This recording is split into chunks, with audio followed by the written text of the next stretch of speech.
Hello? Your Health is Calling, where holistic health meets practical solutions for your well being. With your host, speaker, New York Times bestselling author, Sue Kostyk, a seasoned holistic health practitioner and longevity coach. Join Sue each week to embark on a journey to uncover the root causes of your health concerns.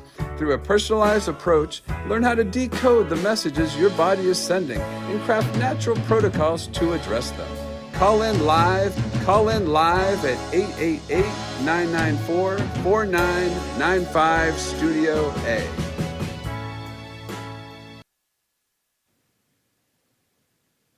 Well, Happy New Year and welcome to Hello, Your Health is Calling.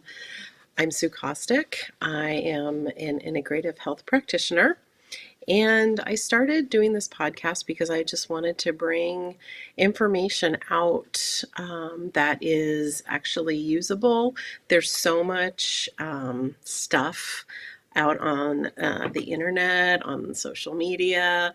There's lots of people that are influencers, but maybe don't have the background and the certifications needed to give really good advice. But integrative health is it's a practice of digging deep and finding the root cause of why you have symptoms that you have, and functional lab work versus conventional lab work. We dig super deep. We find underlying root cause of what's going on and how to actually, fix it versus putting a band-aid on it. So we eliminate symptoms by eliminating what is actually causing those symptoms. And since it is the new year, I hope everybody had a wonderful holiday season. But the new year is always the time where we start reflecting, we start thinking about, the next 365 days of the calendar. And there's always an opportunity to, maybe fix some things that didn't work out last year or start some new things that you want to include in your life this year.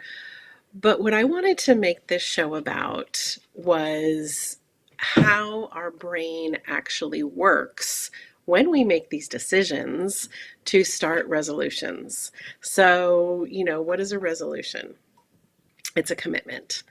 A resolution says that we want to either add something or we want to change something. And the definition is literally a firm decision to do something or not to do something.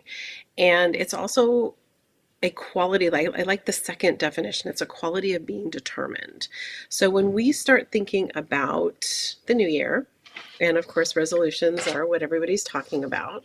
Some people call them intentions, but resolutions are a commitment. An intention means that you're just intending on doing something, may or may not happen.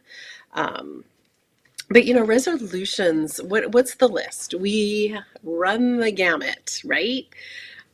We have everything from our health to finances, exercise, relationships, personal justice. Are we going to be kinder to ourselves this year? Do you want to be more organized and declutter? And do you want to pick up a new book? Do you want to read a book every month? Do you want to travel more? Are you going to eat better? Are you going to find a new hobby? Some people want to quit smoking or drink less alcohol. And some people just want more time with family. The list goes on and on. I actually Googled it and it's quite large. I could only fit 12 on the slide. So, one of the things that I really like to do on the first day of the new year is make a list of everything that I would consider making a resolution about. And it can be as long or as short as you want it to be, but this list is not what you should use moving forward. It's just kind of a brain dump. And so today's show is literally going to be about the brain. I'm sorry if you thought it was going to be something else, but it's going to be how our brain actually responds when we try to make these changes or add something. So your brain actually hates change. Um, It's your brain is meant to protect you. It perceives change as actually perceived pain. So, when we start thinking about resolutions and making changes, your brain has to respond to that. And the minute a new idea comes into your brain, it's automatically doing that over under. It's automatically calculating the level of pain that it perceives will come from that change. So your brain, it really it prefers routine. It prefers all the habits that you have created over the years. Anytime that you do something over and over again, that's obviously creating a habit. So the brain is going to prefer habits. They're easier to execute. It keeps you nice and comfortable. When you start thinking about changing something, that triggers a fear response in your brain. Because again, remember, your brain is trying to protect you. And when it feels safe and comfortable, it's going to perceive that a change is, you're going to fear loss. So let's take, the habit of eating better, okay? Because I'm holistic. So we're going to choose that one. So your brain is going to automatically start calculating the fear of the loss of a food you may need to give up. Instead of evaluating the gain, like you can think of so many great things that are going to happen if you eliminate a certain food from your diet, but your brain is thinking about loss. So, it makes the cost seem really great. And, your brain needs emotional security. So if you're thinking of making too many changes, then that emotional security goes away. And, making changes, your habits have to be reinforced over time. It's not like you're going to wake up on January 1st, 2nd, or 3rd and say, I'm changing, and your brain's automatically going to click. So when I talked about journaling and making a list, that's actually doing a brain dump is really healthy for your brain. So sometimes when your brain gets too cluttered, it's really good to just do a brain dump. If you are a planner and you like to plan your weeks, like let's say on Sunday you like to sit down and plan your next week, doing a brain dump just gives you, that clarity, and it empties space actually so that you can, think freely and move forward. So, dumping all of your resolutions onto a page or two is a really good thing. But one of the number one problems that we have when we do set resolutions is that we're trying to change too much. We get overwhelmed, there's no quick wins, we go back to old patterns. So trying to change too much, honestly, if you are trying to change your life overall, like you've got, your finances you want to work on, your health you want to work on, your relationships you want to work on, all those things, when you master one of those, everything else falls into place because your brain picks up that change is okay. So, trying to change too much, again, we don't want that overwhelm. Overwhelm causes you to freeze. It's like, you walk into all of these suggestions and you just can't pick one of them. And it does make you go back to old patterns because when you are in overwhelm, your brain senses pain. And I'm not talking about like ouch pain. It just senses, that anxiety within you. So it's going to go back to the old patterns because those old patterns you're comfy in. So pick three. Pick three things. And then just, be good at one of them at a time. And then, like I said, once you start mastering a new habit, your brain is going to sense that it's okay.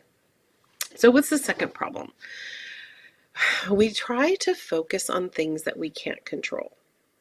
So when you focus on things that you can't control, let's pick another one. Let's pick finances, because finances are like a controllable, or non-controllable. Your finances is you have what you have. So if you focus on what you have and the benefits of what you have and not what you don't have, it's easier to move forward into a new habit. So let me clarify a little bit. Finances, you want to pay off bills, but you only have a set amount of income, right? So instead of saying, I am going to pay off X amount of debt this year, focus on what you do have. Focus on, okay, you get up in the morning, you drive to Starbucks and you spend $5 on a coffee. And I know this example is given so many times, but it actually makes a lot of sense. And so if over a week you don't do that, that gives you, you know, that amount of money, $35 in your pocket to put towards a bill. And again, I'm not telling you to go without coffee. I'm actually just saying maybe make it at home.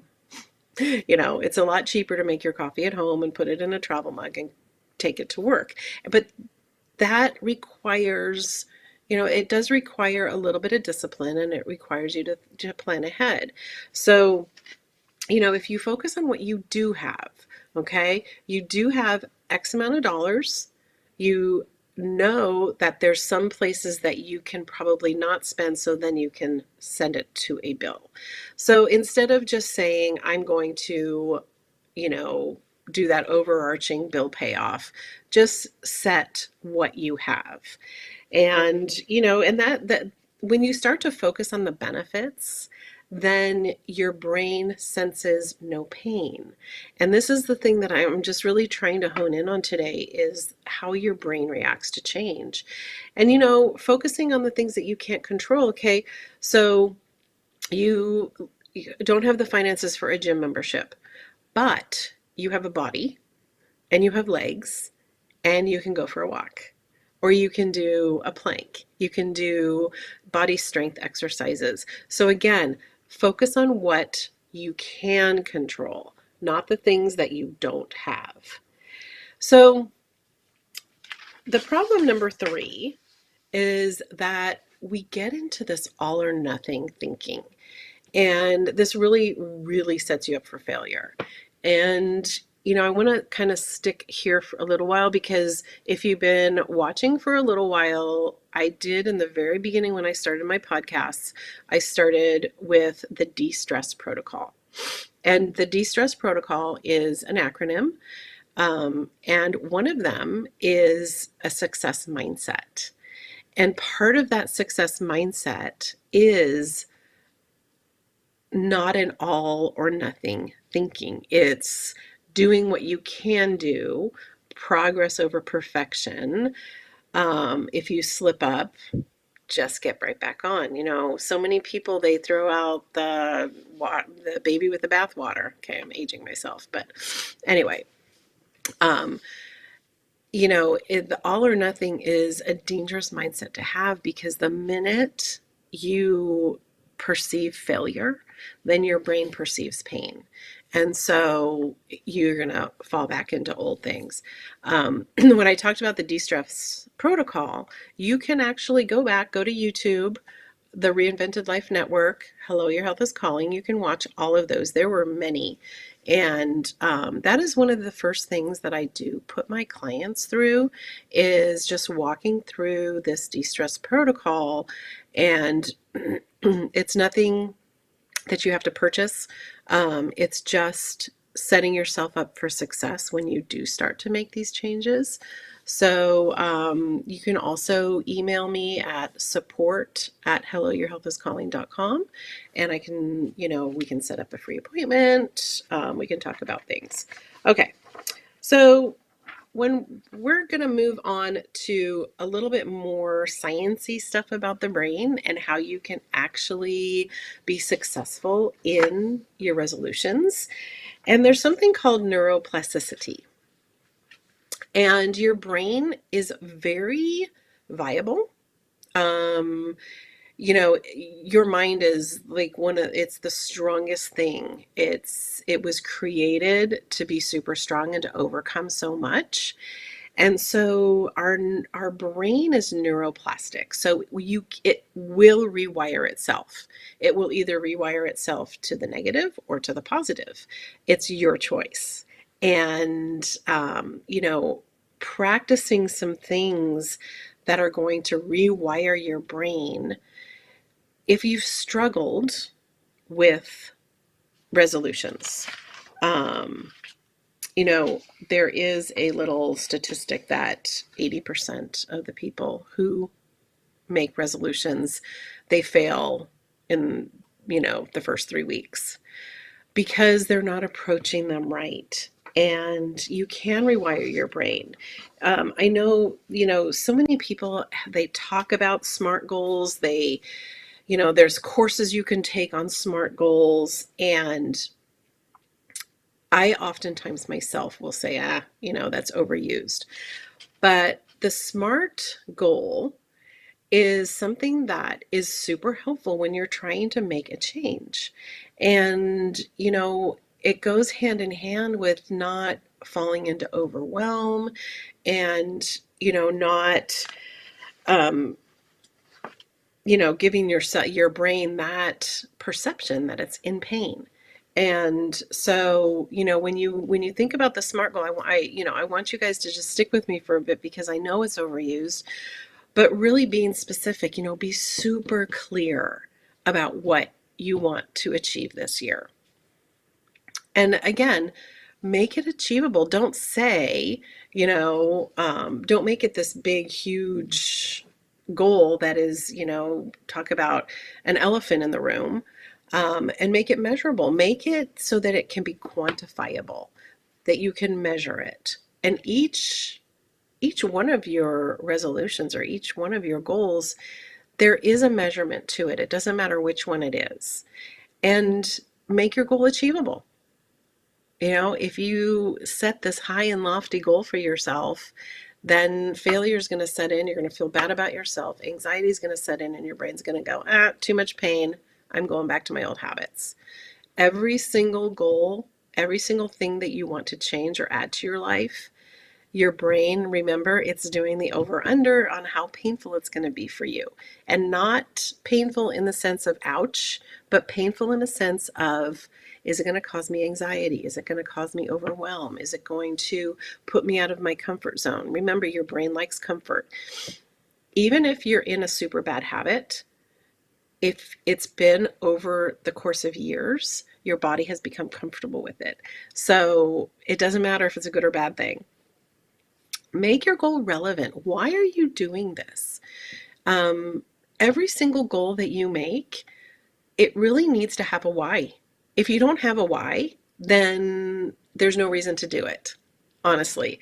And if your why is for someone else, then there's no reason to do it.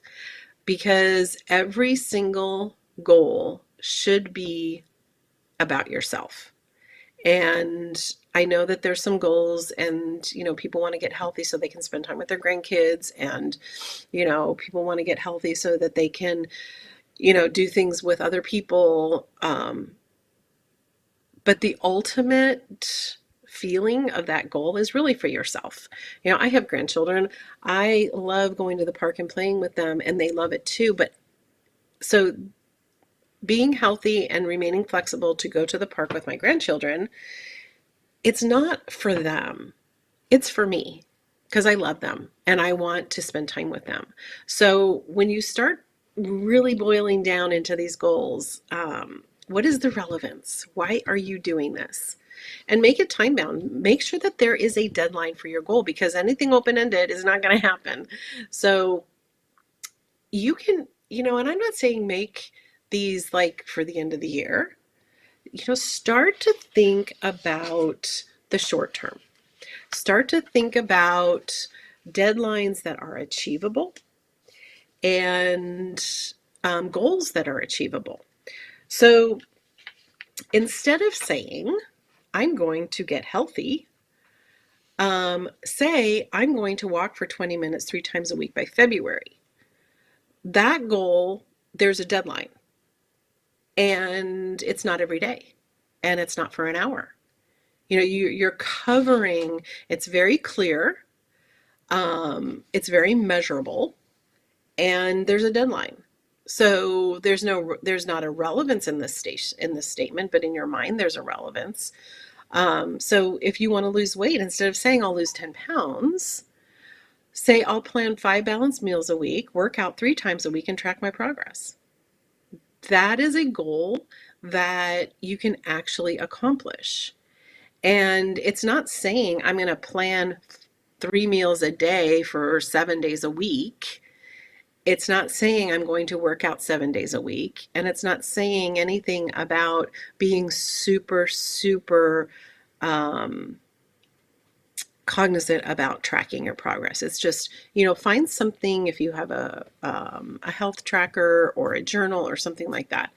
But again, it's like, let's make them achievable.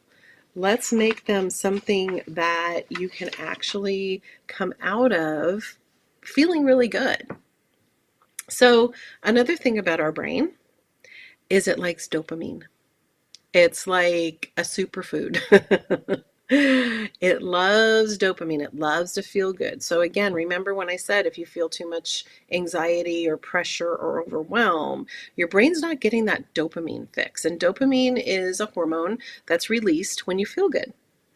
And your brain loves it. So the more dopamine it feels, the more successful you are going to be at continuing pursuing your goals.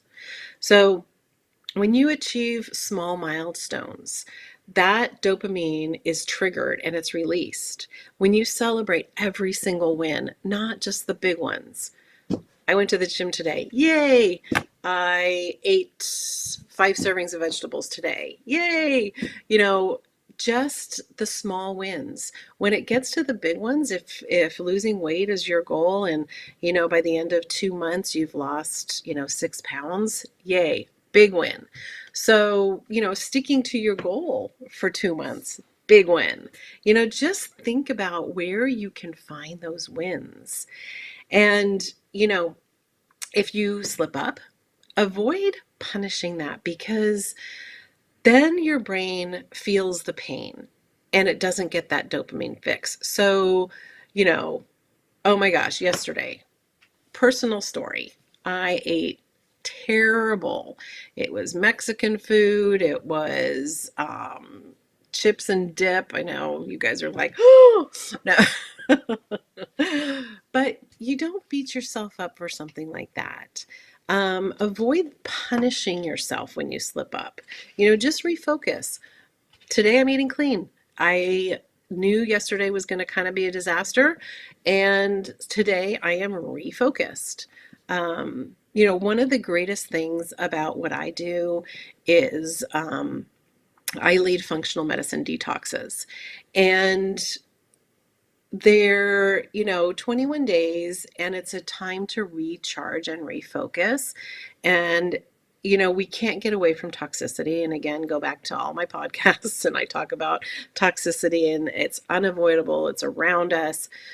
But this tool that I provide for my clients is a refocus, because slip ups are not avoidable, and it's going to happen. So instead of like punishing yourself and falling back into the old habits, just refocus. And this functional medicine detox, I know I'm going on like this weird segue, I apologize, but there's one coming up. So it's forefront in my mind. And January is a great time to do this. It's 21 days. It's time to refocus your body, get it ready to forge ahead in the new year. So, and that's a great dopamine hit for your brain too, because it just feels so good after it. So another thing that's helpful, and I'm going to go back to my slides now. Sorry for the little thing.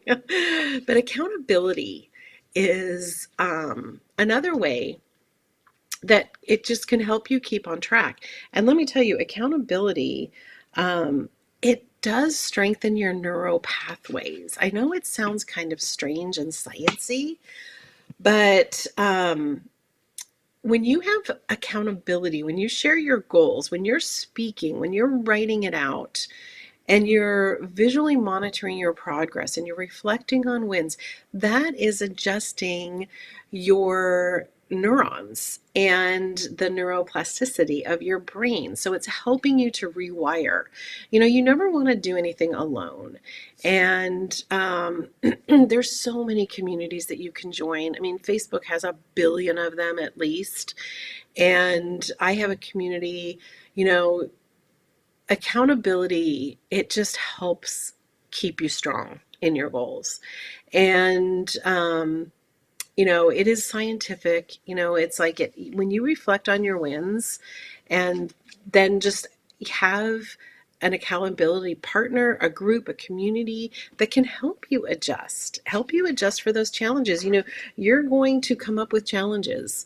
And, there's setbacks. If you're working on your finances, your car is going to break down. Murphy's Law is alive and well, I guarantee it. So when you start to think about things and you have a community that can be helpful and encouraging, that is that is just such an important thing for you. Your why. Why are you doing this? Why do you want to make a change? Why do you want to add something into your life? If you feel like you don't want to do a resolution, don't. Honestly, there's a lot of people that don't do New Year's resolutions. I didn't for years, because I felt like, I'm okay. I don't need to learn anything new. I don't need to do this. I just wanted to like go through life and, just manage. But when you come to a point where you want to make a change or you want to add something, connecting to a deeper purpose, it really improves your success. So if you really think about your why on any one of those things that you have brain dumped down on paper, that just helps anchor you. When your motivation fades, it's like people who don't succeed, like those 80%, it's not that they don't have the motivation. It's not that they don't have the willpower. It's because they haven't made those steps that we've talked about this half hour about changing and making your brain change and rewiring your brain, because your brain has everything to do with your success. And your why doesn't have to be deep. It really doesn't. It could be very simple. As long as it anchors you when you feel that you are fading in the willpower or the motivation. So, be the 20%. Um, you know, Being the 20%, there's a few things you can do. Do the small steps, make them achievable. Um, don't try to bite off more than you can chew. If you're really honest with yourself, you know what you can accomplish. You really do. And I think that, when you get to a certain age, if there's some young people watching this, you don't think too much about habits and, how your culture and your upbringing has affected your habits and the way that you set goals and the way that you actually operate. But if you start being mindful about the habits that you do have and, the things that you'd like to change, you'd like to add into your life, being mindful and understanding yourself is really a huge accomplishment. And you can also brain dump that too. That's a really easy thing to do in a journal. And make sure you're celebrating.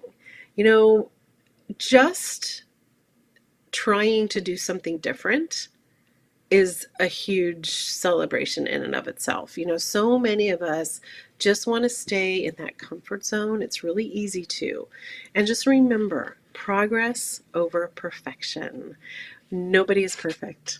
There is only one perfect person, and he created us all. So let's just remember that we want to just be in progress. If you take one step backwards, just refocus. You can either refocus right away or tomorrow's another day. The sun will come up tomorrow.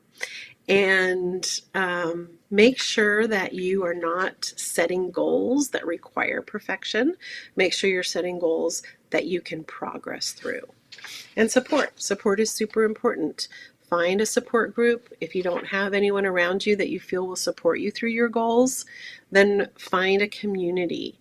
There, like I said, there are so many different communities on social media that you can join when you're trying to focus on something new. You know, we've covered a lot. This time goes by so fast. And I just want to reiterate that your health is not a hobby. If you need anything, you can find me at Sue at symmetryhealthandwellness.com, support at helloyourhealthiscalling.com. My website, symmetryhealthandwellness.com, has a calendar where you can actually go in and book a free consultation with me. And again, you can find all of these podcasts on YouTube at the Reinvented Life Network and Hello, Your Health is Calling. So happy New Year. I hope this was helpful. And I will be back next week with some more wonderful things that you can do naturally for your health. So if you do find your health is calling, please answer it. It's calling for a reason. Thanks for joining. Thank you for tuning in to another empowering episode of Hello, Your Health is Calling with Sue Kostyk. Remember, your health journey is ongoing, and we're here to support you every step of the way. If you have any questions, insights, or stories to share, don't hesitate to reach out. You can connect with us on social media or call in live at 888-994-4995 Studio A. Together, we're transforming lives and embracing holistic well-being. Until next time, prioritize your health and remember, your health is calling.